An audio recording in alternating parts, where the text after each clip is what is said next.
क्या होता अगर हमारी इस अर्थ के पास एक नहीं बल्कि 2 चांद हो? क्या इन 2 चांदों के होने से हमारी इस अर्थ पर कोई इम्पैक्ट पड़ता? अगर हाँ तो फिर क्या, नेगेटिव या फिर पॉजिटिव? वैसे इम्पैक्ट तो एक बात की बात है, अगर ऑफ द रिकॉर्ड बात की जाए तो वो नजारा, 2 चांदों का नजारा तो क्या खूबसूरत दिलकश नजारा होता ना।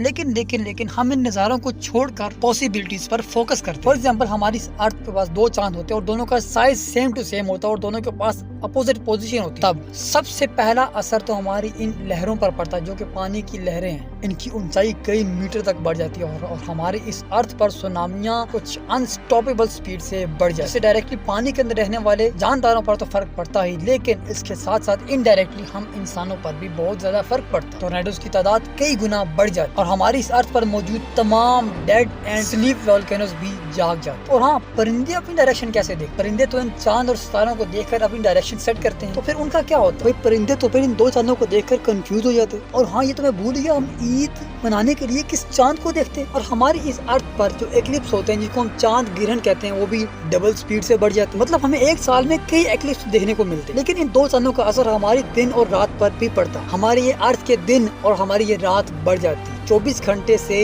ये 30 से 35 या फिर 40 घंटे तक पहुंच जाती है, जिसकी वजह से हमारी रात काफी ठंडी होती है और हमारा दिन काफी गर्म होता। और हाँ, हम मून कोलैबोरेशन को कैसे इग्नोर कर सकते हैं? अगर ये दोनों चांद ही आपस में टकरा जाते तो इनका मलबा हमारी इस जमीन पर गिरकर हमारी जमीन को तबाह कर देता। तो क्या हमारी इस अर्थ के अलावा किसी और सितारे के पास 2 से ज्यादा चांद हैं? जी हाँ, बिल्कुल हैं। जुपिटर, सैटर्न, नेपच्यून, इवन सबसे छोटा सा जिसे हम सितारा भी नहीं मानते, उसके पास भी 4 चांद हैं। तो भाई ये तो पॉसिबल है कि हमारी इस अर्थ के पास ज्यादा चांद हो सकते हैं, लेकिन उससे जो पॉसिबिलिटीज हो सकती थी, जो फर्क पड़ सकते थे, वो मैंने आपको बता दी। तो फिलहाल आप इसे एक चांद से ही गुजारा करें। और हाँ, अगर आपको दूसरे चांद की कमी महसूस हो तो आप अपनी गर्लफ्रेंड का चेहरा देख लें, लेकिन ये श्योर कर लीजिएगा कि उसके चेहरे पर मेकअप लगा हो, वरना कुछ ऐसा हाल है। सो गाइस, उम्मीद करता हूँ कि आपको ये वीडियो काफी पसंद आई होगी। अगर पसंद आई तो इस वीडियो को लाइक करें, हमारे चैनल को सब्सक्राइब करें और नीचे कमेंट बॉक्स में वो बातें बोलें जो आप बोलना चाहते हैं। तो हम आपसे मिलते हैं किसी नेक्स्ट वीडियो में किसी